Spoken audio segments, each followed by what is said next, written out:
Hey, Sound Up fans, it's Mark Goodman here. To stay connected to everything happening in the world of music, make sure to subscribe to this podcast, Sound Up with Mark Goodman and Alan Light. Join the conversations, experience live events, and be a part of the podcast. To get in on the action, check out our website at sounduppod.com. Like and follow us on social media at sounduppod and email us at connect@sounduppod.com.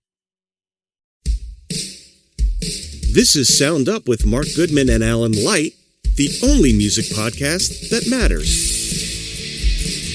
Hey, Mark Goodman here. And I'm Alan Light. This week on Sound Up, it's the National's Matt Berninger joining us to discuss his new solo album, Get Sunk. In music news, you may have heard that Taylor Swift finally owns all of her music. I can't wait to talk to you about that one, Alan. Maybe you heard something about that over the weekend? Yeah, Don't know. Also, Frank Beard back with ZZ Top, and AC/DC wraps up their tour and possibly their live career.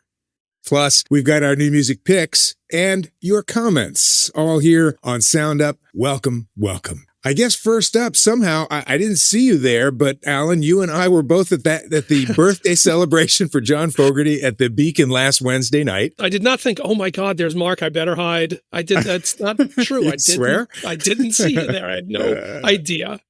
So I guess we'll sort of collaborate on a review. I mean, I'll just say generally, I just felt like the night was just a joyous night. He was in the best possible mood. It was actually his 80th birthday on that day. And I think most everybody in the room knew that coming in, and he sounded great. I was looking around and thinking, are those his sons? Because I didn't recognize the band. He's been working with the family for quite a while. If you remember, during lockdown, they were doing a bunch of live streams from the family compound, I guess. And I guess it must have been then, because I think you were at the last time that I saw him was at the Beacon, but it was with, the band was completely different. He had Kenny Aronoff on drums, and I didn't recognize the band, but very cool. And he seemed thrilled to be playing with both of his sons. And I thought it sounded really good. Great. Where I was seated, he was a little, I'm curious because his voice was a little low in the mix where I was sitting, and I couldn't tell if that was where I was sitting or if that was the thing. Cause I thought he sounded really good, but I wanted to hear him a little better. I was up on the first balcony, and I noticed that as well. And I think that's just maybe a safety net. First of all, well, I don't know, because it's not like he was shying away from it. I think that was just the drums were mic'd really loud, and he was stretching out some more with his guitar playing. Yes. Interesting. He doesn't really stretch out on the Creedence songs. The Creedence songs, he plays like the Creedence songs. But on the solo songs, he'll open it up and let the guitar playing rip a little bit more, which is great. He sounds fantastic, but it's interesting where he chooses to do that. But look, you got to start. He is 80 years old. That day he was 80 years old. And, it's not like we give you bonus points for still being old, but it's amazing. It's amazing. And I was just looking, things I have coming up. I'm going to see Ringo soon, who is about to turn 85. Yeah. Of course, later in the summer is the Willie Nelson, Bob Dylan tour. They are 91 and 84 years old. Here. It's nuts. It's nuts to still see these guys. And I don't know that I can say that Fogerty hasn't lost a step, but he ain't lost many steps, and he hasn't lost much vocal range. It's true. Which I think ties into, we want to mention the big announcement that he made at this show was that he has a new album coming out. Right. And who better to talk about that, Alan, than you? Well, seeing as how you wrote the notes for the album. It's called Legacy, correct? Yeah, I just spoke to John. I mean, I guess we've both recently seen John Fogerty out, in the world. I spoke to him to work on the bio for the release announcing this album. So the idea with this album is he re-recorded 20 of the Creedence masterpieces, and with the notion of doing it as close to the recordings as he could get. Now, what was fascinating to me is I did ask him, like, okay, so, the Taylor thing was and he said, look, of course, the Taylor's version thing made us think about it. But I said, well, the Taylor's version, the idea was make your fans listen to the new recordings. Right. When you're approached for licensing, use those. And he kind of said, I haven't really thought about any of that. I don't know.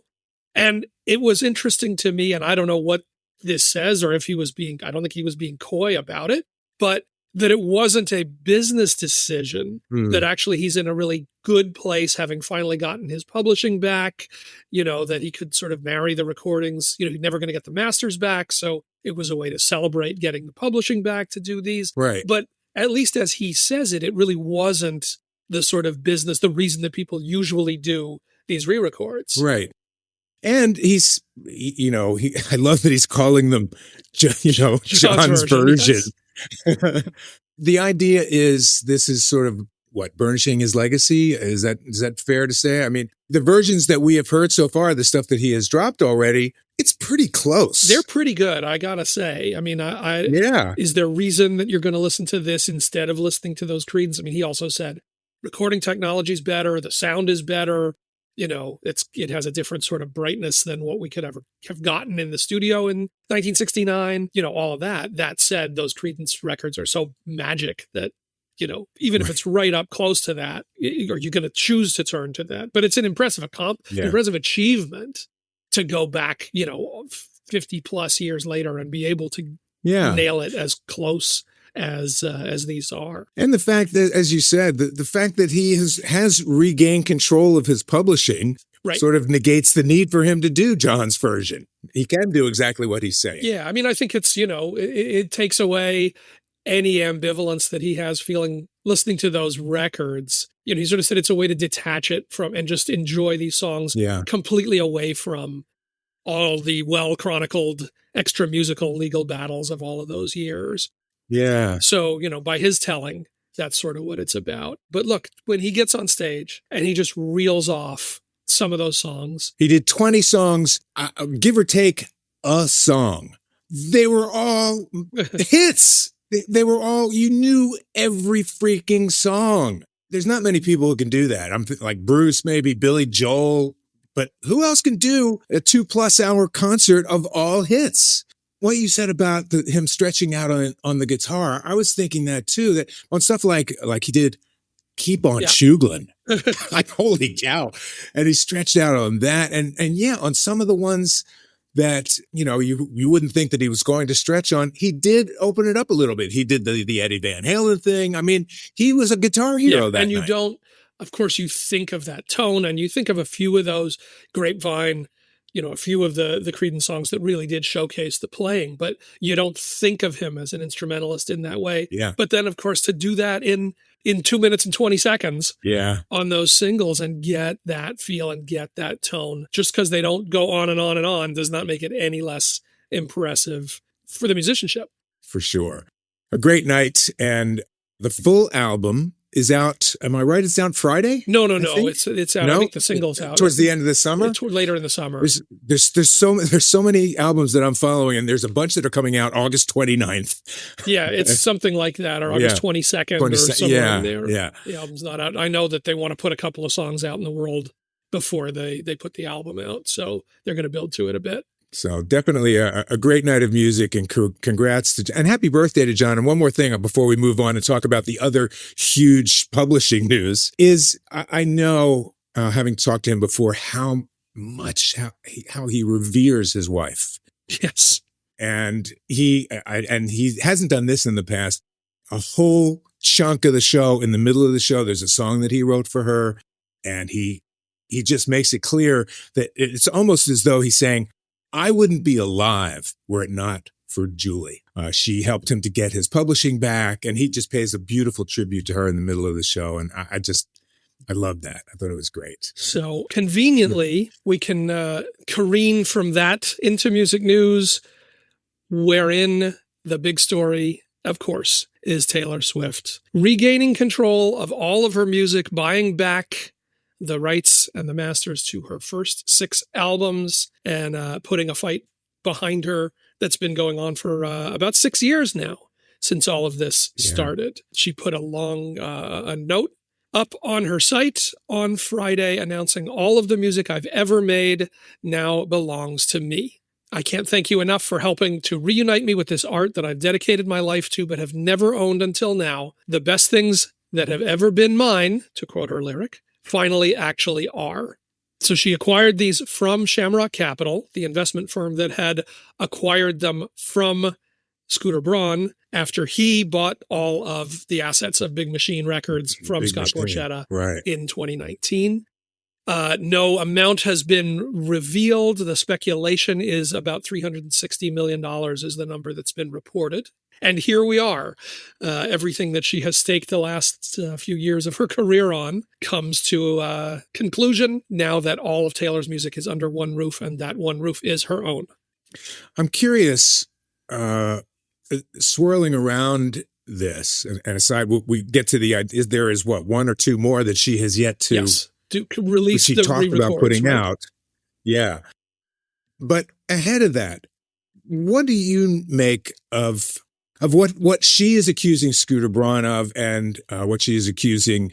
Well, Shamrock doesn't really, they're not like the bad guy in this. They just bought the catalog, but she's claiming it was never possible for her to get in there and buy her music. Scooter says that's absolutely not true, that she was offered chances to get in there many times during this process. There is one, we've talked about this over the years, there is one central mystery that we will never really know the answer to, because, as you said, by her telling, she was blindsided when Scott Borchetta sold the Big Machine holdings to Scooter Braun's company. She had no idea it was coming. She found out about it when it was announced. And then similarly, she didn't know, well, she had been approached to acquire from Scooter, but she says she would have been forced to sign a bunch of NDAs, a bunch of things saying that she would never talk bad about Scooter Braun or about the deal. And this was before she had even seen a deal or anything like that. And she said these were terms I could never agree to. And there's a very pointed line in her letter that came out on Friday thanking Shamrock and saying this is the first time she was given the opportunity to buy all of her music. You know, Scott and Scooter say she knew this sale was happening. Her father sits on the board of Big Machine Records. Yeah. And she just didn't, either didn't come with a competitive or, chose not to come with a competitive offer. But it was never something that was done behind her back or something that she was never given a chance to get in. We'll never know the truth of that situation. She is obviously, I would say, doubling down. It's way past tripling down on saying, no, this is the first that I had a chance at this and I took it. Those are very different scenarios. I mean, it's a very different argument if it's, hey, it's capitalism. You could have gotten in there and done it. Somebody outbid you. Them's the breaks. Or this was not something that she was aware of and it was done behind her back. Those are different things. And we just will never fully know the answer to that. So you're right to identify that as sort of a key question here. The fascinating thing, and we can talk about the remaining re-records and what happens from here and all that stuff. But think about, she announced she was going to do the re-records, the Taylor's version re-records of these albums. Everybody said this was a terrible idea. Yep. Nobody acts like it, but if you go back and read the coverage, everybody said this is never going to work. People have tried to do it. Nobody You ever and wants I it. talked about this on our show. Of course we did. Everybody did. When that was happening. And the idea we talked, music supervisors and bands do this all the time, and those re-records, as you say, always suck, but they do it for the same reason, so that when somebody goes to pluck that song, that it's the new version that the artist owns the publishing for that gets used, and they never get used. They suck. They sound different. So she managed, particularly through using the vault tracks and, using these as an opportunity to sort of tell the fuller story of each of the albums. She made the Taylor's version releases into these events. People were excited about them. They completely bought in to the cause, the crusade, and to the music. And by pulling that off, there's a couple of things she did. One thing that she did was it dramatically drove down the value of the original recordings. Yeah. Nobody was streaming those. Her fans were not listening to those. This price tag would have been way higher to just buy these out if the originals were the only existing versions. And in fact, the originals were getting less valuable as time went on, as she moved her fans over to the Taylor's version recordings. Unbelievable. 2, of course, she generated a bunch of revenue from that and from the vinyl and from, all. And so she basically ended up paying for the original recordings with the Taylor's version recordings. It's talk about a win-win-win, the way that this ended up playing out for her. Who could foresee, other than her, how this was going to work? But it's really, the accomplishment is amazing. But in a lot of ways, the personal victory comes with pulling this off. Yeah. The bigger victory in the world, the bigger victory in the culture, I think she had already won, which was introducing these ideas about ownership and about control of your recordings and what it is for artists, what do those deals look like and what do they mean for your career? Introducing that to a mass audience, to her listeners, to younger artists coming up, particularly at a time when deals can look different because of the way music is released and consumed. She kind of already won that fight by making this a thing that people know about and talk about. Then it was just kind of knocking the puck into the net by, actually executing. Right. She is one hell of a force, one of the most interesting forces I've seen in music. I mean, to do the things politically that she has done. You talk about big stars, what they can do, but we haven't really seen stars do that.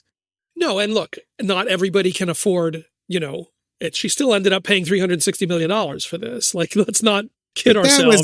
That was like in her back pocket from the tour. Okay, but it's not something that even most big artists ultimately can pull off. For sure. But I just wonder, this is a whole side conversation that I want to have sometime. Have you seen Sinners? Have you seen? Yes. Oh my God. That's a whole other discussion, how fantastic that is and really how relevant to, music history it is. But for these purposes, that Ryan Coogler's deal for that movie is that rights revert to him after 25 years. He owns the film. Now, I'm not saying Taylor invented that. Obviously, we've talked about how this is a lot of things that Prince was talking about decades ago that everybody said he was crazy, but it's a lot of the same issues. So it's not like this was something introduced to Ryan Coogler by Taylor Swift, but the fact that it is a pervasive conversation in the artistic community, in the culture, certainly I think contributes to the ability to do a really revolutionary deal like he did for this film. That's a ripple effect of what her mission has been. So the music on the soundtrack? No, the film itself. Oh, the film itself, the ownership of the film. Holy cow. It is it's a revolutionary deal that, Hollywood is shook by, but they did the deal. They got a big, huge hit. In the end, everybody's going to walk away fine. But to put that on the table, that a director producer is able to even initiate a conversation like that, that's catching up to music is always the canary in the coal mine. Right. I mean, it really is. It is because, the files are smaller. So that's where the file trading and sharing fight starts before it moves to TV, before it moves to film. The rights issues, because of the way the deals are done, they get fought by musicians. And then those are things that move down the line into bigger, more corporatized industries, like Hollywood. Music is always the test case. And I think this is another example of that. And it's not like it solves for everything, but it's a big deal. For sure. Well done, Taylor. Upset the cart. Make things completely different. We should move on and talk about Frank Beard. Happy that Frank is doing okay. Frank Beard, of course, from ZZ Top fame. The only guy without a beard in the band. Had to point that out. They confirmed that, the band confirmed that Frank Beard is back with the band. He was out for a couple of months. I'm back in time to take part in the North American dates. The Elevation Tour is happening. Billy Gibbons and Elwood Francis, who's the newest member of the band on bass. Longtime bass tech for Dusty Hill. I was going to say, but he's been with the band for years, but just wound up on stage recently. So he's in place. He's going to be part of that. 52 dates on the way. The management revealed that the foot and ankle issues that Beard had been dealing with have been resolved. And Billy says that he's happy that Frank is back with Elwood and himself. We missed him, and they're looking forward to the tour. He said he's looking forward to rocking with him again, as has been the case for the last few hundred or so decades. Well done. I'm happy. Keep rolling. Keep on chugging. Indeed. Yeah. And last, this is a question more than a story. AC/DC closed out their 2025 North American Power Up Tour in front of 50,000 fans in Cleveland last week. And nobody is entirely sure what will happen from here beyond the immediate future. They are off to play 15 dates in Europe, summer tour of Europe next month. And that is all that we know. That is as far as anything has been announced into the future. Could this have been the final AC/DC North American date with this band? Truly, who knows, including them. Right. They really don't talk about what's going on with their lineup. They never really addressed what happened with Brian Johnson's ears. Right. There was all that time where he couldn't tour because of his hearing issues. Axl Rose, of course, took the lead singer spot Famously. for the AC/DC tour a few years ago. Okay, now Brian's back. They're playing stadiums. No conversation about what happened and why it's okay. Right. Cliff Williams is retiring. Phil Rudd had been, he was already questionable to begin with his legal issues. Yeah. Yeah. Yeah. We don't know any of this. So this may have been a final. It's not unreasonable to say, will they play again in the States? But they got the Europe shows coming up, and then my guess is we'll reassess what the hell happens from there. I mean, it has been said, and I didn't realize this at the time, but I've been reading that the Power Up album was meant as a tribute to Malcolm. Mm-hmm. So it seems as though, that box is now checked. Maybe a little easier to say, okay, maybe we call it a career. I don't know. And as always, do you do the farewell tour? Do you say we're going to do a final tour and announce it? Or do you keep playing till you can't play no more and see what happens? As we looping back to 80-year-old John Fogerty, 85-year-old Ringo, everybody plays this their own way. I'm happy that we're talking about guys this age who are on stage. Okay? We're not talking about, we lost another one. Right. Happy that these guys, and what was it, a year or a little more ago, we were talking about an 80-year-old Mick Jagger running all over the stage. Certainly true. What the hell? All right, so there's a fast look at some of the stuff going on in the world of music. We are very excited. We've got a special guest today. We have Matt Berninger to talk with us. I had a great conversation with Matt, lead singer from The National, about his new second solo album. Came out last Friday. And Matt will join us next. Okay, welcome back. You are listening to Sound Up. As we promised, happy to be joined by special guests. You likely know Matt Berninger as the lead singer of The National, but Matt has a solo album coming out on May the 30th called Get Sunk. We've been telling you about some of the singles coming out ahead of time as they have been coming out on our new music segment over the last few weeks. And so good to see Matt, and thanks for joining us. Thanks, Alan. Nice to be here. So I'm curious, with the solo projects, and this is the second solo album, are these things that kind of accrue over time and you have a sense that it's coming and you're holding stuff and working that way? Or is it a little more scramble of like, hey, nothing's going on with the band, better get something going and let's see what we can pull together? In the case of Get Sunk, it was a little both. I mean, originally things accrued. So ultimately it ended up being scenario one, what you described. But 4 of the songs, there's 10 songs in the album, but in 4 of them, though, I had started and written and recorded with the same band. I basically mastered a whole album in that first year of the lockdown. And I'd done that right after my first solo album, which started out as my first solo album started out as like a covers record, then with Booker T. Jones producing, along with Sean O'Brien, and that turned into like a proper solo album. Even that wasn't like, I'm time to do a solo album. It was, I I started out doing covers, but Get Sunk started right after that because still there was no one, there was no touring, there was nothing happening, and I was in LA, and we were able to, distance and mask up and get in and write and jam and pull together a bunch of songs that I had been writing after Serpentine Prison with people like Walter Martin and Michael Brewer, who's an old friend from my band back in Cincinnati, Nancy. We've been writing forever. And then people like Paul Maroon and a whole bunch of other people I had written songs with. So this was 2021 or something, I guess. And that we were in the studio, this where I am now, down in the basement with masks on. And we made almost a whole record, but couldn't put that out in the world either because I couldn't tour for Serpentine Prison, my first one. So I was like, all right.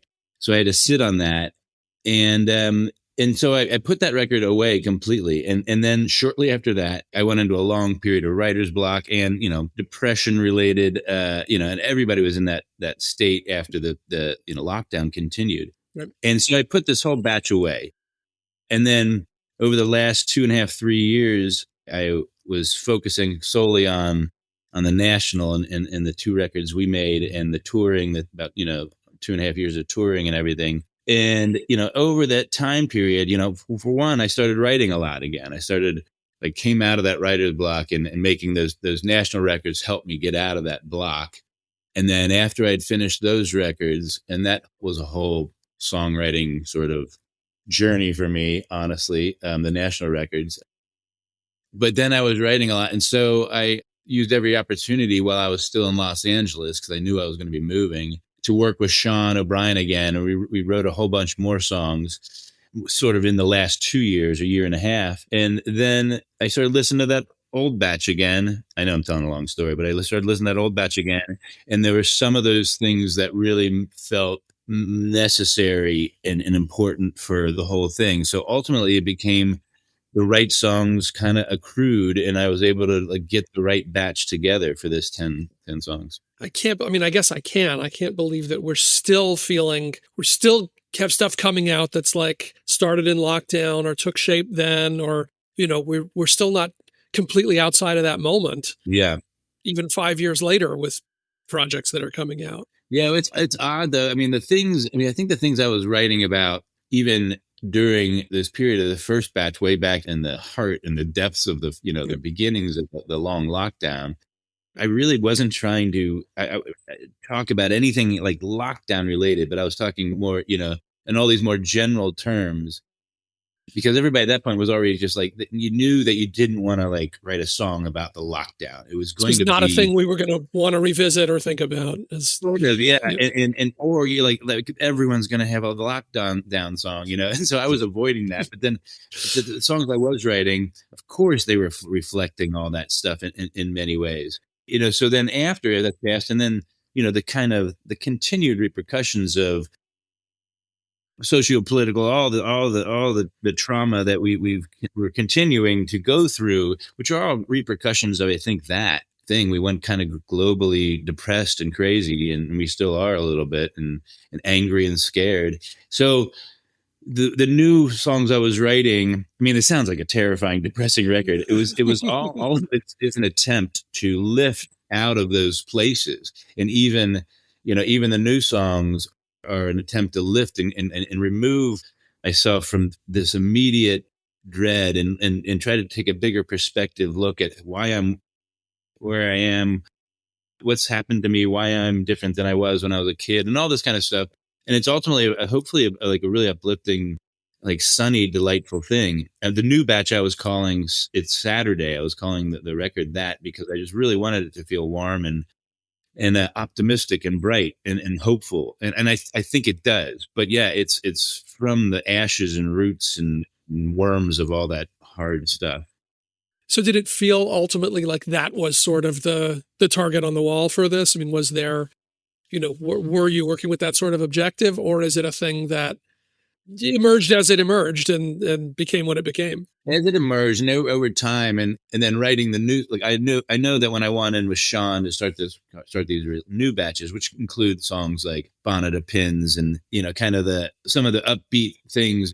I know that I was going in and I was listening to Miley Cyrus. I was listening to the Kinks. We were listening to Barbara and Ernie. We were listening to Booker T. Jones and everything. So, Patti Smith, we were listening to so much stuff when we would go in, a lot of Velvet Underground, and just not with no intention, just write a song that just, a lot of Tom Petty, songs that just lift you up, Free Fall. And we listen to that a lot. Tom Petty, man. It's in the end, it's like that's everybody's gold standard in a way right now. As time goes on, the ways that we didn't fully appreciate, I always feel like the way that history is going to continue to just raise that guy up, the deceptive simplicity of those songs that are just going to keep drawing people back. Anyway. Yeah, I mean, like we were covering, I was covering Only a Broken Heart with Ron Boy. We were working on this stuff. And by the way, it's all the same band, all the same 4 people and 5 people with Kyle Resnick playing trumpet that I made the first batch and the second batch. So we've been a band for 5 years, kind of in the background already. And we even did some TV stuff. It was the band I had to perform on TV with, had the opportunity to. And so we've been really kind of gelling musically for 5 years, the 6 of us total. And I've been working with Sean O'Brien for 10 years, even on national stuff. So it was a real slow kind of evolution of a batch of songs. And then there's a whole other batch of songs, that had a different temperature and angle to them that fit for something else. But I was grateful to have put a bunch of stuff away and walked away and forgotten about it, and with no intention of going back to it, honestly. And then after being able to kind of get some perspective on all this stuff and time and even the pandemic, and I went back and I was listening to a lot of old national stuff, and I was listening to that stuff, and I was like, oh, that is all really it works on me. So it became part of this record. 2-part, I guess. What's different in your process of writing for Matt Records and writing for National Records? Kind of where do you enter the stages when you're working on the national stuff with everybody, and what different comes out of, however it is that those differ? There's no difference whatsoever. Zero difference. Yeah. I mean, I know who the music is coming from, and if it's, although, I have put songs that I've written with national members on my solo things and different things, and we kind of help each other out in some way. I mean, we do keep our side projects a little bit to ourselves, but we're all supportive of them and all that stuff. And so, but I don't think of the national projects and then my side projects. It's just songs I'm writing, right? Mm-hmm. It's a song I'm writing with Aaron. It's a song I'm writing with Walter Martin. It's a song I'm writing with Sean O'Brien. It's a song I'm writing with Hannah Georges or Phoebe Bridgers or my wife or for a play or with Mike Mills, or a song I'm writing with Mike Mills for a short film.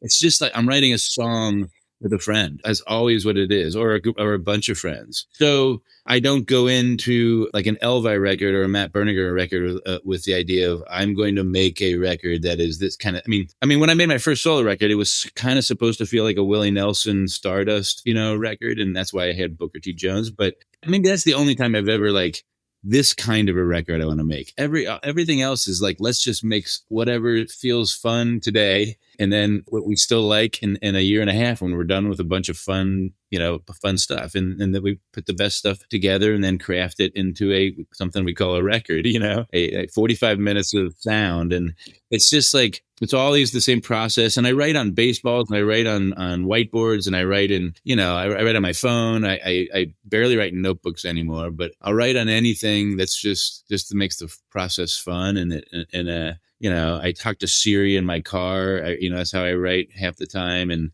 so as I said, the process it just is always the entire joy. The thing that's coming out on May 30th is just a portrait of the process at a certain point, and that's kind of the record. I always think of records as high school photographs of songs, and then it isn't until you start taking them out live and playing in front of people that they go to college and really become the songs that they'll become, probably. So, and that's a whole different kind of process. And that's what I'm here rehearsing to leave on tour in 3 days or 4 days.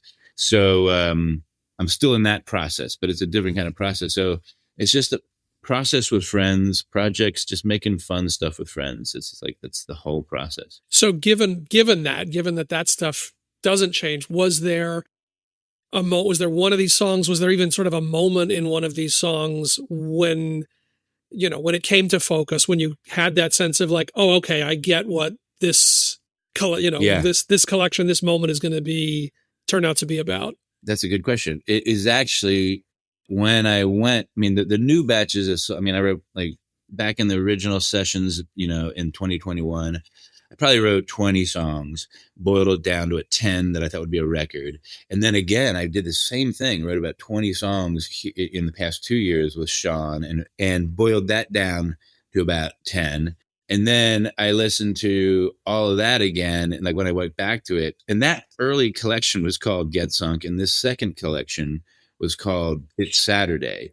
And then when I went back and listened to the Get Sunk collection again, the first song, which is now still the first song on this collection, Inland Ocean, that I wrote with Walter Martin, unlocked, like that was like it sets the tone. It's kind of like the key, the map of where the whole rest of the record kind of goes. And in a funny way, I really was listening to that song when I kind of chose and even finished writing the rest of the song. There's 3 references to Indiana over a course of 3 different songs. And a lot of the record takes place in that sort of a kind of a farm in Indiana, eastern Indiana. That's set up right away. All the way back, I was writing about that in 2021. And I've always written about this farm and my cousins and all this stuff. But the song Inland Ocean was the one, to answer your question, for sure. You've mentioned him a couple of times. You've had this sort of ongoing relationship with Booker T. Jones.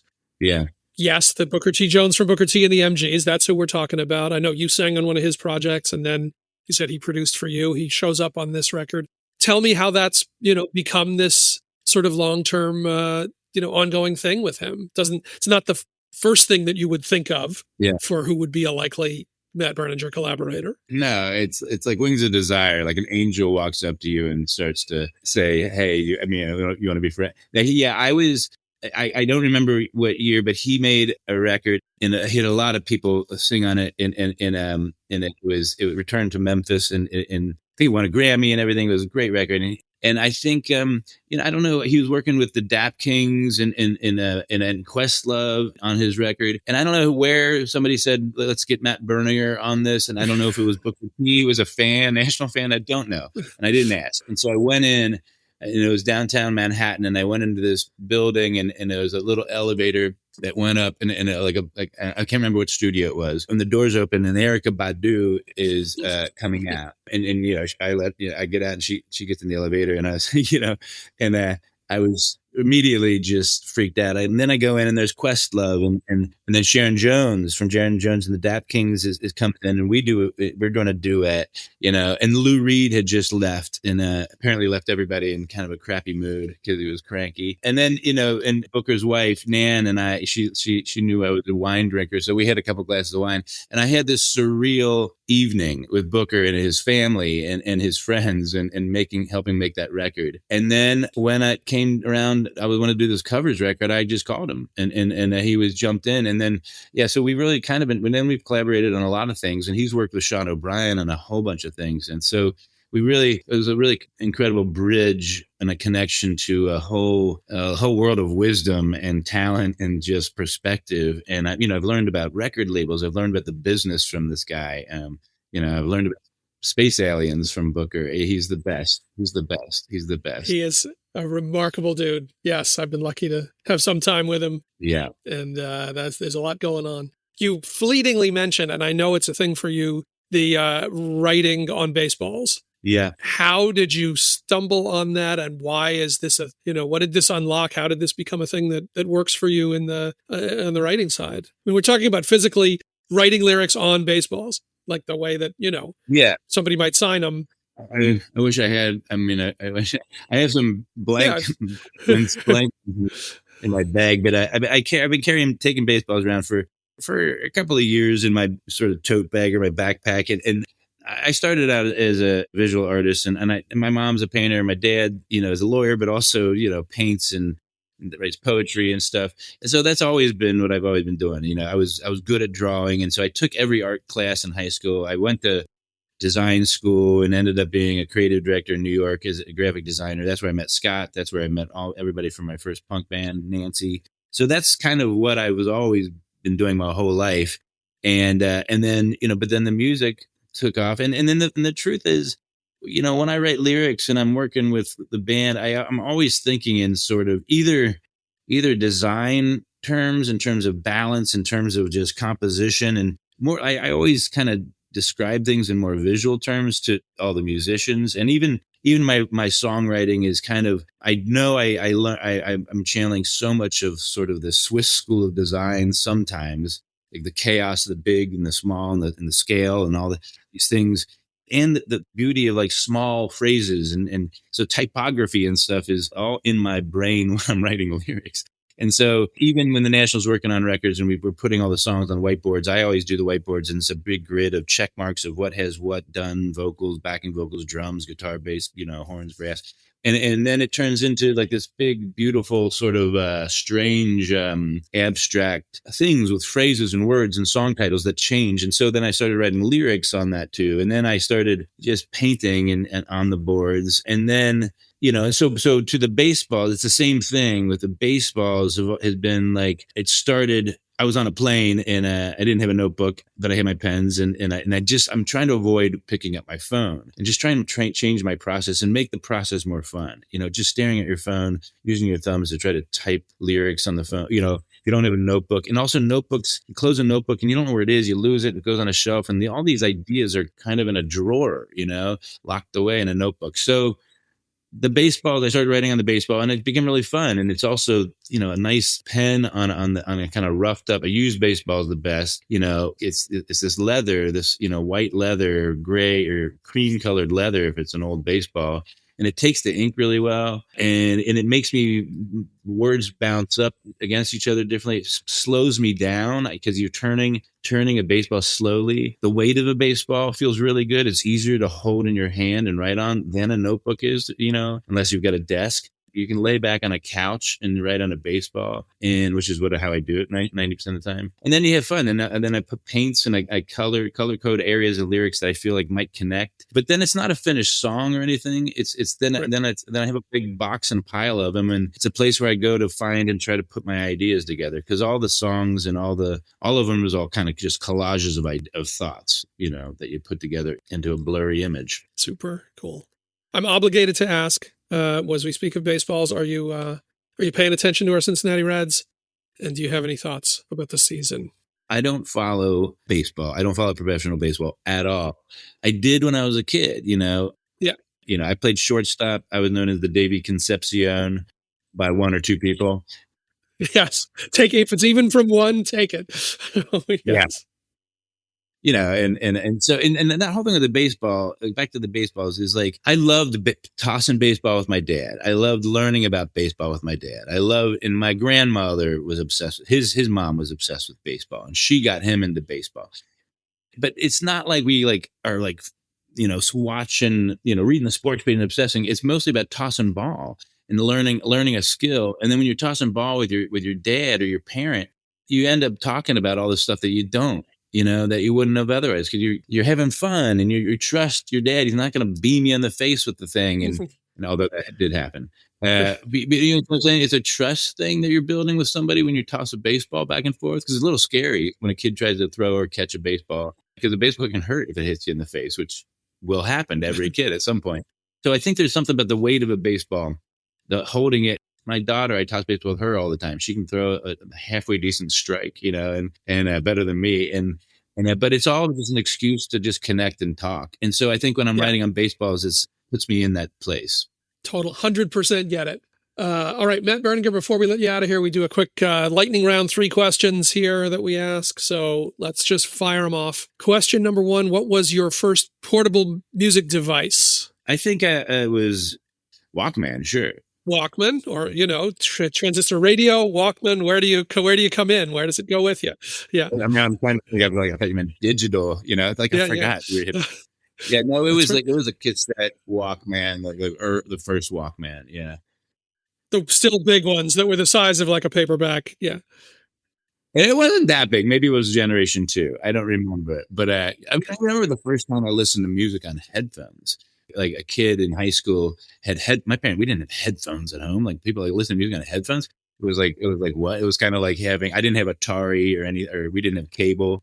So all these other kids were getting things like Activision. And then this one kid had headphones and these big things that went over his ears. You know, my parents weren't audiophiles or anything like that. And I remember listening to Duran Duran, Rio. Her name is Rio. That's, swear to God, I just came back to me. The first song I ever heard on headphones was that song. And it blew my fucking mind. You know, I was like, you know what I'm saying? When you first hear it. And so anyway, I probably listen to more music on headphones. Probably everybody does.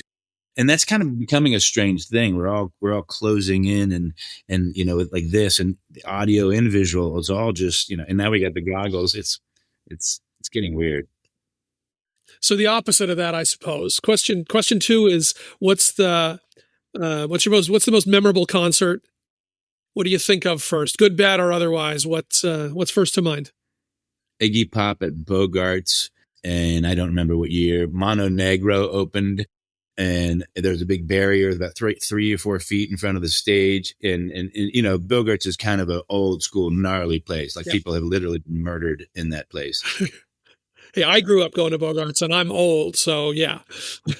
People were murdered there after I've been to this. You know, when I was a teenager. At the Iggy Pop show, but Mono Negro came out, and I remember Mono Negro's drummer jumped over his drums, then jumped over the barrier and I was standing back there. I don't know how old I was. It blew my mind. Then Iggy Pop comes out. First thing he does is I can't. I mean, he couldn't do it, but he whips his thing out and just and just growls at the crowd with his first thing. That's where we're coming in. Holding full fruit basket. And then, you know, I mean, his pants are almost always off anyway. So it was kind of like, you know, but anyway, that was the first thing before he sang a song, he exposed himself to all these people. And, I just remember, and then it was just this incredible Iggy Pop performance. And that was it. Yeah. That blew my mind more than anything else. And last thing, which is a terrible question, but who is your biggest influence? Tom Waits. Never a wrong answer. As for writer, singer, all of it. There's Leonard Cohen, there's Nick Cave, there's Michael Stipe, Joni Mitchell, Bob Dylan, Neil Young. It goes on. But Tom Waits. Matt Berninger, the album is Get Sunk, out on May the 30th. As you said, shows coming up quick. And so we'll see you soon out there. Check local listings, as they say. Yeah, check the listings. All right. Thanks so much. Thanks, man. All right. Yeah, man. Bye-bye. Welcome back to Sound Up. As always, we love hearing from you, the Sound Up Pod Squad. So recently, we talked about 2 major bands losing their drummers. Foo Fighters and The Who. Each band has now had 3 or more official drummers. Each band has also had to deal with their main drummer tragically passing away. Both bands recently fired their current drummers. And for The Who, this comes on the heels of a farewell tour.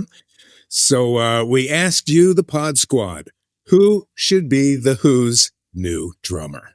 Have you been following? I'm just hoping that they can get through these farewell dates. Roger and Pete have already been going after each other in the press. Yes. So we haven't even made it to a stage and, you know, still resolving this. And I guess that the drummer issue is kind of, did they officially say that I forget his name, that Roger Daltrey's drummer on his solo tour is going to be doing these dates, right?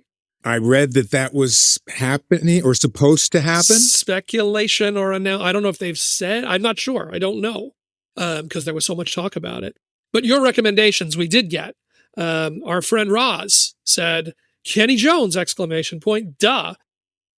I don't know. I don't know if it's a duh. I mean, Roz has her own tastes and her own takes on things, which is fair. I don't know that there's been that the consensus was that the Kenny Jones experiment was a successful one. That was not, it was like, oh shit, we need a drummer.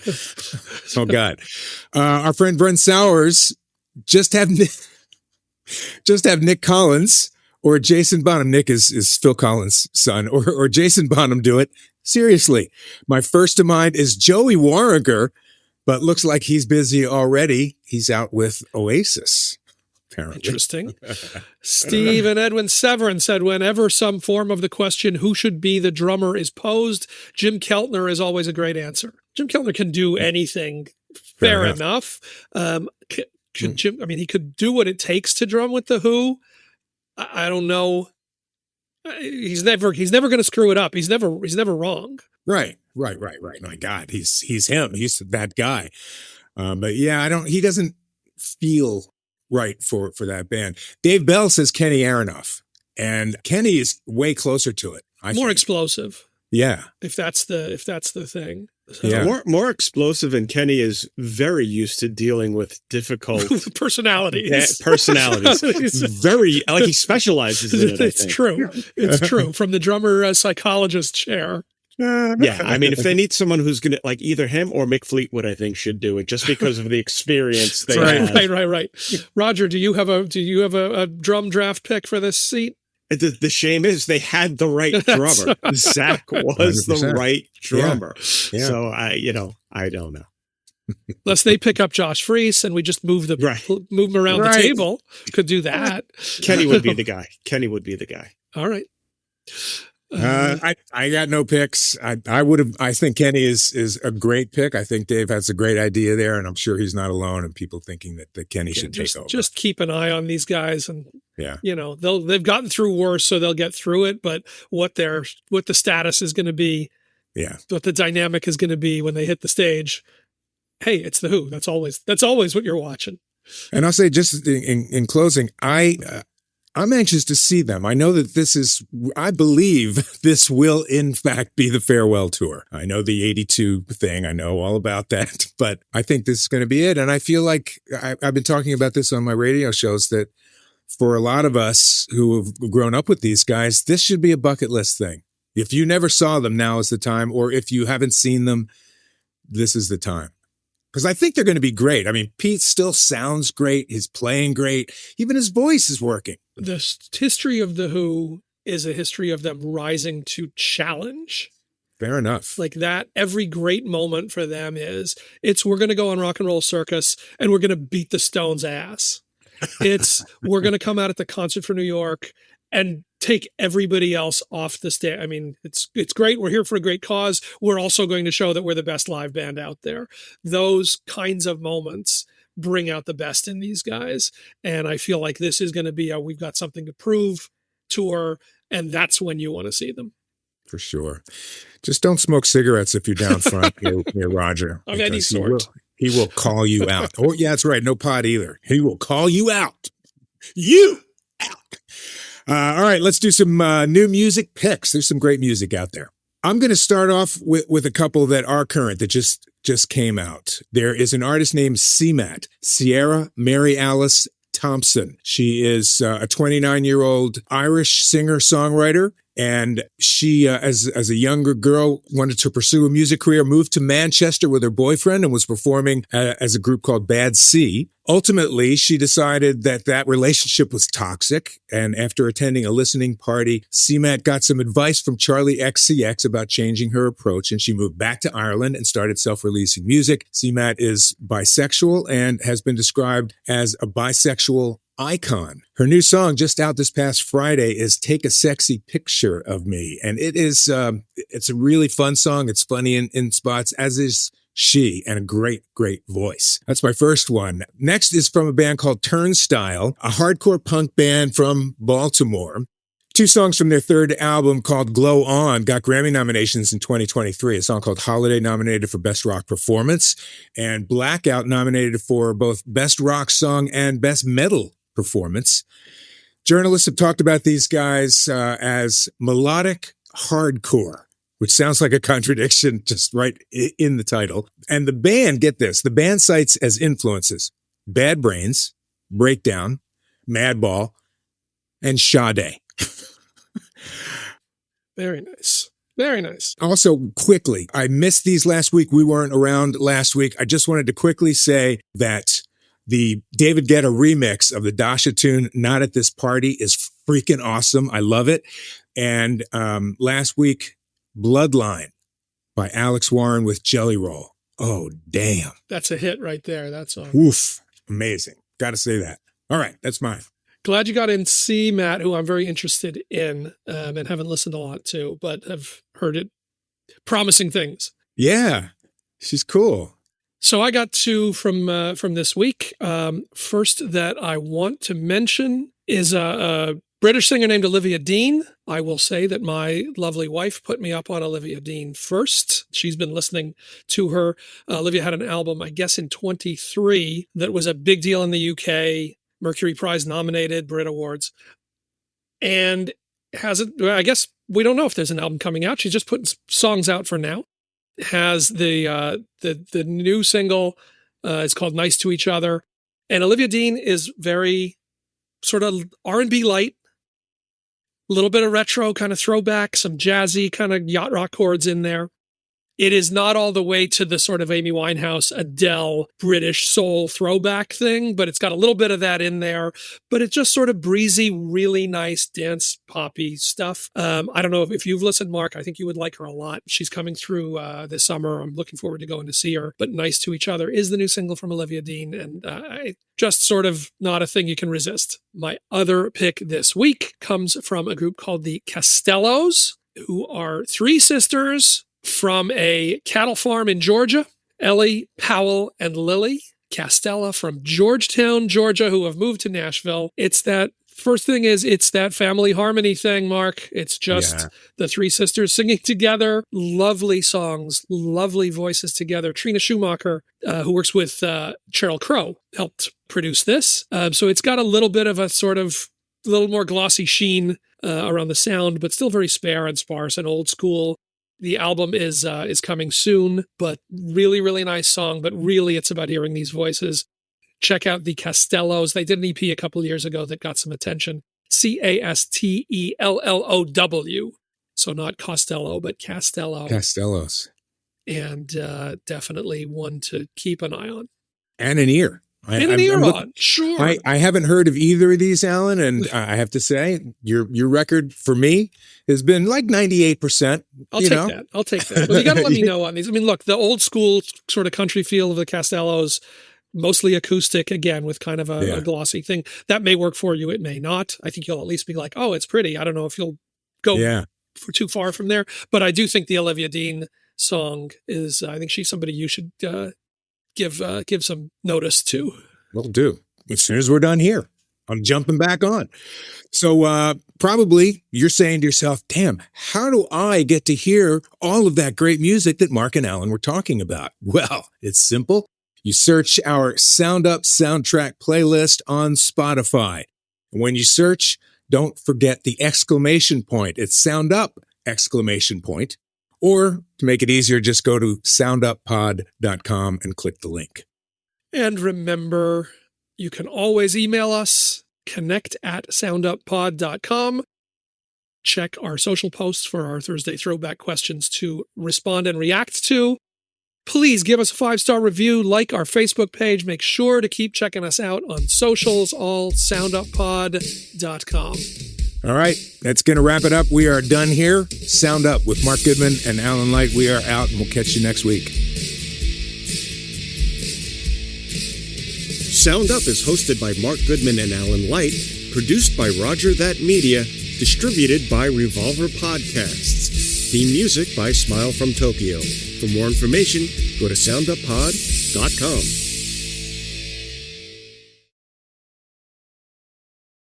Roger that.